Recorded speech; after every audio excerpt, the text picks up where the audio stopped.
Yeah? Hi. Do you remember Greedo? The most 1977 alien to ever exist. The constant slew of memes that he spawned about 40 years before memes were even a thing. The ol' who shot first? The Rhodian or the guy who killed his wife? I didn't kill my wife! Ah, right.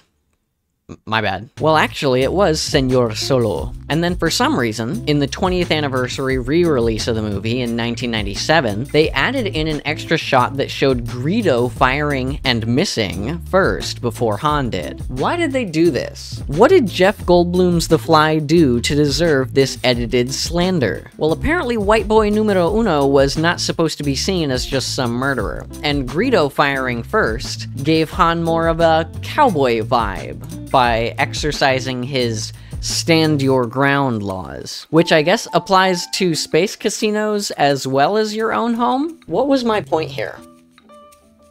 Oh right, that was the original Rhodian.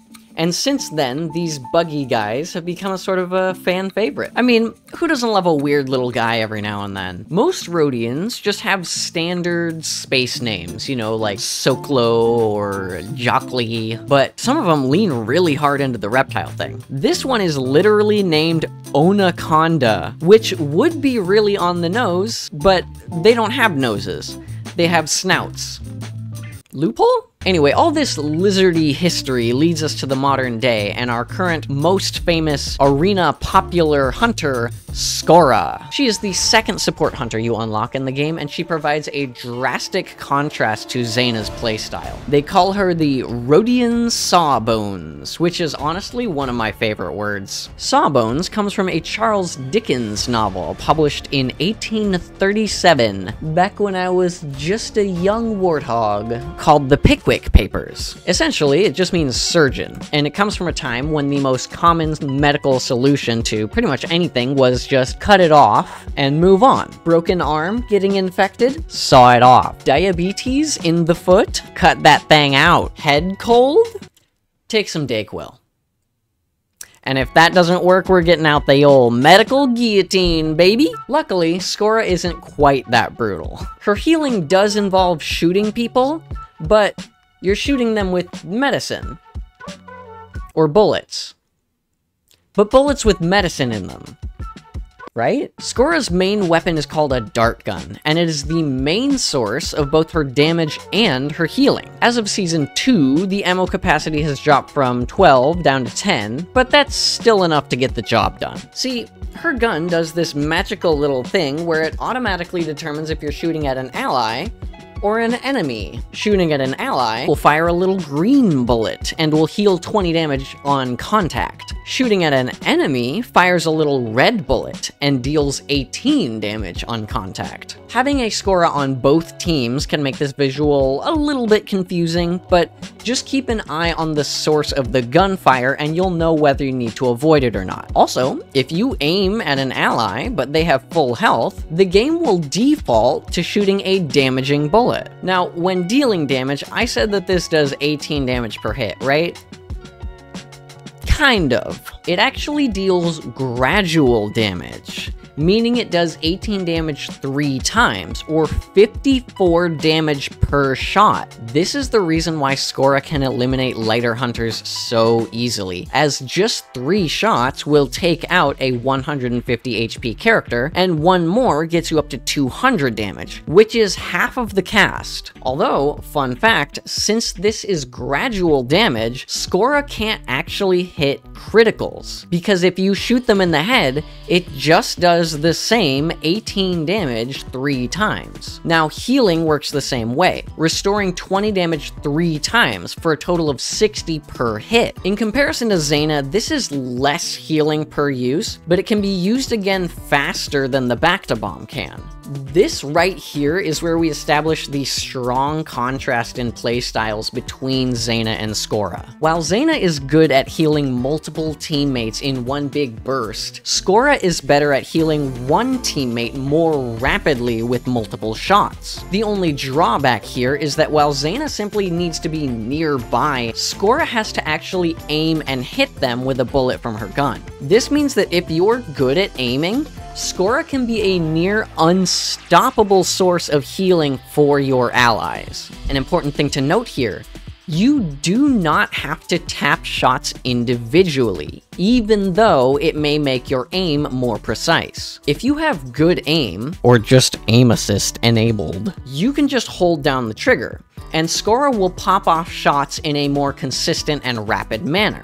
This is also much more effective for when enemy hunters get too close to you. Alright, now our little Rodian has 2 active abilities as well as 1 passive and her ultimate move. The first active ability is a support move, which pairs very well with her healing dart gun, called Stim Shot. This little chemical additive hits your ally with a nice burst of steroids and grants them 150 temporary HP. Level this up and it will add an extra 20 to 40 HP when you hit an ally with very low health. Now, the game won't tell you how low the health has to be exactly, unlike with Xayna's combat medic ability, but from what I can tell through testing, it kicks in at around 15 to 20% remaining HP. For example, on a character with 200 HP, or about 8 chunks in their health bar, this kicks in when they're at about 1 or 1.5 chunks left in their health bar remaining. The cooldown on this move is a nice little 6-second interval,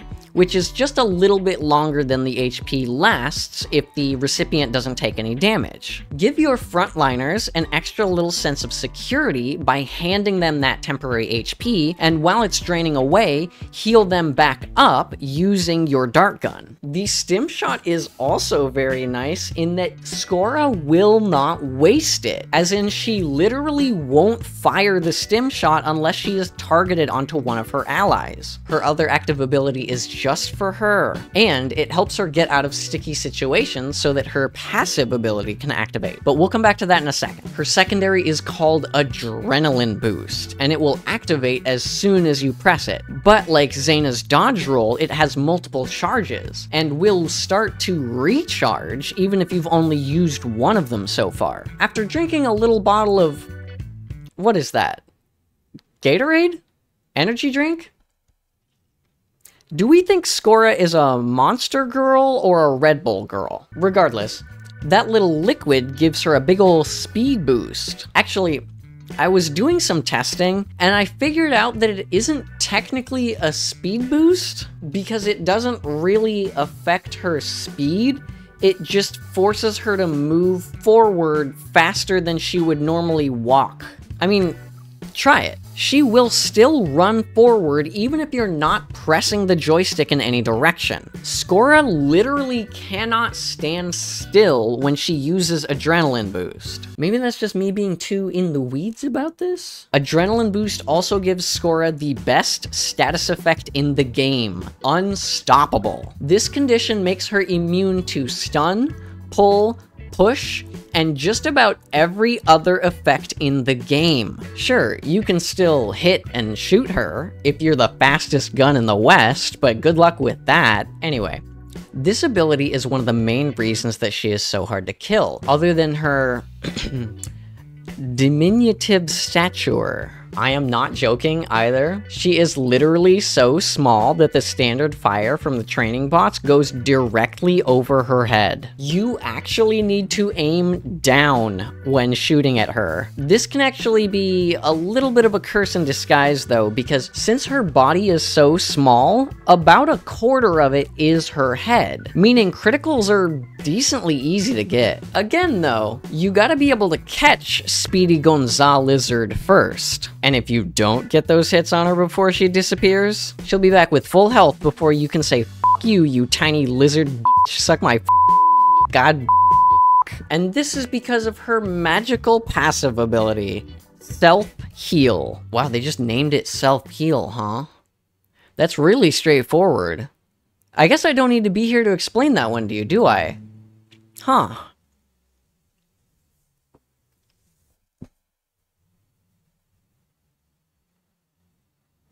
No, I'm just kidding. This ability is very straightforward, but I'm still gonna throw some details at you. Once SKORA is out of combat, as in no one is shooting at or near her for a couple seconds and she isn't shooting at anyone else, she will slowly begin to restore any health that she is missing. The more you level it up, the faster it happens, and the more health you restore for every second that you are sitting in safety. This ability is great for her because unlike Zaina's back-to-bomb, SKORA's main source of healing doesn't heal her as well. She also only has 150 HP, so that bar fills back up pretty quickly. When playing SKORA, I like to run away and hide for a second instead of getting a health pickup because I can leave those for my allies in case they need them when I'm not nearby enough to heal. Combo this with the adrenaline boost ability and you can be in and out of combat as much as you want, like a fly that just won't leave your food alone. No matter how hard you swat her away, she will be back.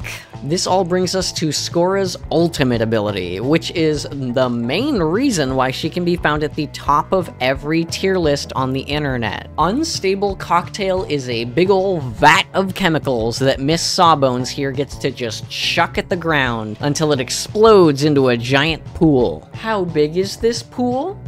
Why, just about the exact size of a control point, thank you for asking. This strange liquid is wonderful for your team and just nasty for your opponents, and you can tell who it belongs to based on the color of it. Seeing a big red splatter on the ground? Step into it and you will take 15 damage over and over, practically twice a second until you are dead. Looking at an inviting splash of green? Step into that bad boy and you will get 15 points of health restored practically twice a second consistently until it goes away. Do you see why that sort of thing might be able to completely lock a team out of being able to play dynamic or power control? When you have total ownership of a piece of land, the free market dictates that you can set the price however you like. And in this case, your enemies will be paying their mortgages with their lives.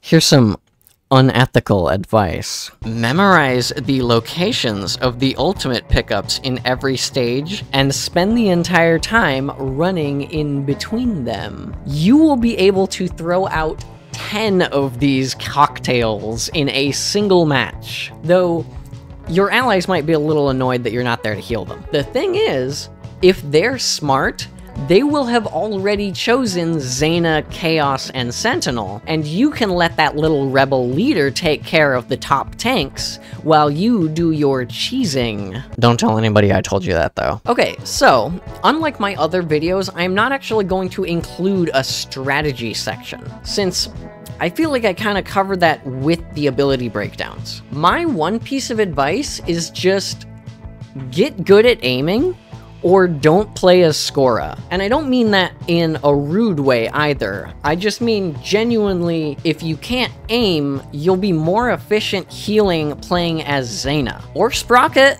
but that's a different video. I honestly don't have that much lore for you either. SKORA used to be a back alley doctor who worked with groups like the Hut Cartel or the White Worms. While doing so, she met and worked with Imara Vex, which is why they have a kind of friendship, like a little bit, and that's it, too. There's just not that much lore. Which brings us to the end of the video. I hope you learned some things. SKORA is a great healer, and maybe one of the best characters in the game as long as she's in the hands of a good player. Now, take these bits of knowledge I have bestowed upon you and go out there to commit unspeakable acts of chemical warfare. But just in the game. Right, guys?